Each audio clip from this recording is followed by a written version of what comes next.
तो देखिए अब हम क्या करेंगे, देखो प्रेरक पर, अरे तुम्हें देखना करना है यार, सिर्फ 80 वोल्ट था है नहीं है। देखिए अब हम प्रेरक पर, प्रेरक क्या होता है, जो कि आपको जो है शक्ति को थोड़ी देर के लिए सर इसकी मल्टीप्लाई जो आगे आंसर होगा इसका हाँ क्या है, ये काय का चिन्ह है, ये किसका चिन्ह है, ये उसका AC का ये किसका चिन्ह है, ये वाला ये फिर ये प्रेरक का है यार, नंबर सही है हाँ।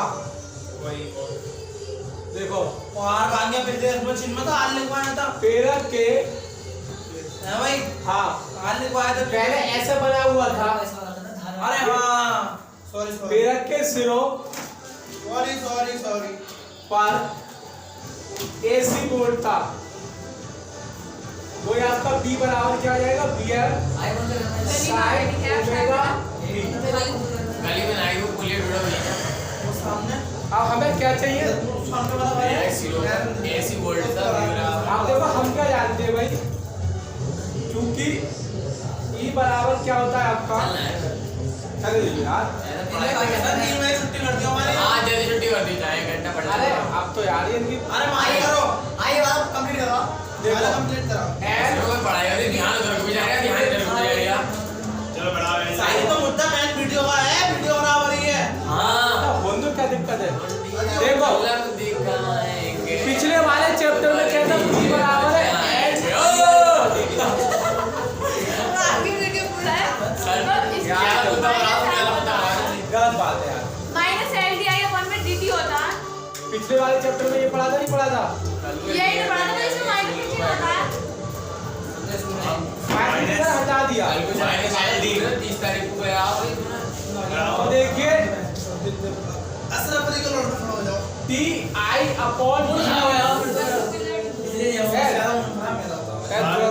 सभी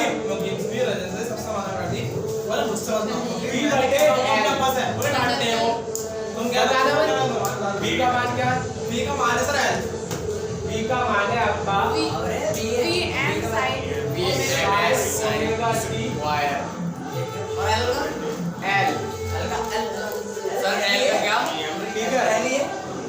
अब देखो हमने क्या करा, DI बराबर है BM/N sin ओमेगा T और DT। अब देखो समाकलन होगा, क्योंकि जब हमने ये DI फाइंड है तो इसमें हम कुछ समाकलन करके धारा निकालेंगे दोनों ओर।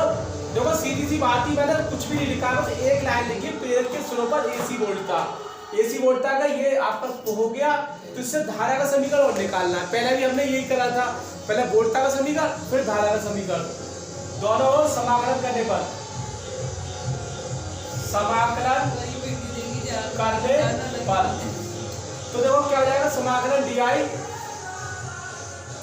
DM/L sin omega T dt, ठीक है।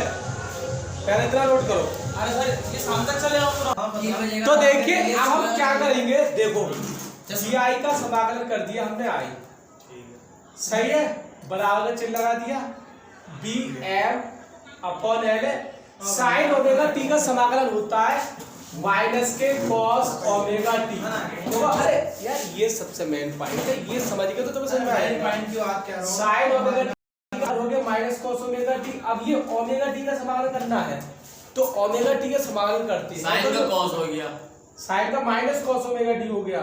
अब ओमेगा T का जो समाकलन करना होता है तो नीचे जाके इसका अपकलन होता है, ये तो हमारा ओमेगा आ जाएगा खाली नीचे आएगा समाकलन में, और अगर अपकलन होता तो ये ओमेगा गुणा में आता, इतना अंतर है। समाकलन में तो ओमेगा नीचे आएगा ये वाला ओमेगा, और अपकलन होता तो गुणा में। और dd तो ऑपरेटर है, वो तो खत्म। अब देखिए हमारा ये BM/L, ठीक है, और हमारा इसको क्या लिख सकते हैं, माइनस का चिन्ह खत्म तो करके लिख सकते हैं sin π/2 ये कहाँ से आ गया, माइनस ओमेगा T, क्या है पाई मतलब कॉस को देखो ऐसा होता है कि आपका साइन 90 माइनस थीटा जो होता है वो आपका cos थीटा होता है मैथमेटिक्स में। तो cos को हम sin 90 माइनस थीटा लेते हैं, 90 को पाई बाई 2 कह दिया। क्लियर? अब ये वाला जो माइनस है वो इसके अंदर गुणा कर दी, Vm अपॉन ओमेगा एन। अब ये मैंने साइन के अंदर गुणा कर रहा हूँ, sine omega T minus pi by 2 आई। अब इसको मैंने कर दिया, देखो आई बराबर ये जो चीजें पूरी जो निकल के आएगी इसको कह देंगे I maximum, sine omega T minus pi by 2 हो गया। अब देखो इसमें क्या है कि भाई इसमें जो है हमारा जैसे कि आपका वोल्टेज है, ये पाई बाई 2 का फेज आया है भाई, पाई बाई 2 हमारी जो ओमेगा टी में तो पाई बाई 2 घट रही है, यानी धारा जो है वोल्टेज से पीछे। पहले एक बार और चीज लिख लो भाई, हमारा आई मैक्सिमम बराबर है बी मैक्सिमम बटे omega L, sorry x L है, तो ओमेगा एल है। अब इसको बी एम बराबर है, इसको एक्स एल कहते हैं, सही है। ये जो ओमेगा एल है इसको एक्स एल कहते हैं। एक्स एल बराबर होता है ओमेगा एल, इसको बोलते हैं आपका प्रेरकीय प्रतिघात। एक्सएल जो है वो आपका प्रेरकीय प्रतिघात है, वैसे ही आपका एक्स ही निकल के आएगा, एक्सएल बराबर ओमेगा एल प्रेरकीय प्रतिघात है ये। क्लियर? अब मैंने देखो आपका ये डायग्राम है कि भाई हमारा वोल्टेज तो समीकरण सीधी यही थी, चलो यहाँ पर नहीं लिख सकते, यहाँ लिख लो दिक्कत हो जाएगी।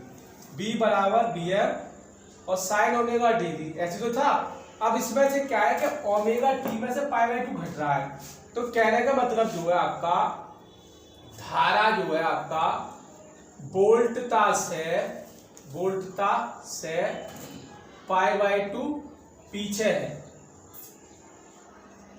मतलब वोल्टेज आगे चल रहा है तो वोल्टेज ओमेगा टी है, इसमें से पाई बाई 2 घट रहा है, तो हमने पहले चलो वोल्टेज का वो लिख लिया हमने, एक पे दिखा रहा है ये कि वैसे ये क्या है। अब मैंने वोल्टेज के लिए दिखा दिया, तो देखो वोल्टेज तो हमारा सीधा सीधा ही है, वोल्टेज का समीकरण तो ये हो गया, ये क्लियर हो गई। अब धारा क्या है, धारा जो है हमारा इससे पीछे है, तो देखो अब हमारा जो पॉइंट आएगा वो इस तरीके से आएगा। देखो कहने का मतलब तुम्हें थोड़ा समझने में दिक्कत हो रही होगी, ये हमने लिख लिया। मतलब देखो पहले इसका मैक्सिमा आया, ये वोल्टेज का मैक्सिमा आया, फिर धारा का मैक्सिमा आया पाई बाई एंगल बाद। तो कहने का मतलब जो है धारा तो चल रही है आगे, सॉरी वोल्टेज चल रही है आगे और धारा चल रही है पीछे।